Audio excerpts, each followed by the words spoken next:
好，嚟緊呢一組運動咧，其實可以運動到個臀部嘅肌肉啦，同埋咧增加嗰個身體嘅穩定性，改善平衡嘅。咁首先咧，同樣啦，前面要有一個穩定嘅地方可以扶住啦。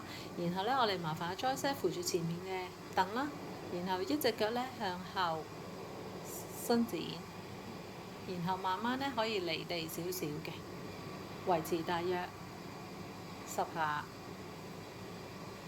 咁重點咧就係在於個身體咧要保持挺直嘅，唔好向前傾嘅。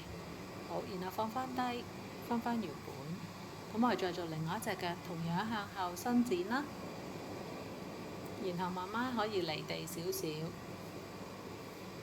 同樣數10下。記住保持身體咧係腰背挺直嘅。咁呢個動作咧，每一隻腳咧可以做大約10至15下。OK，咁我哋翻返去原本嘅位置啦。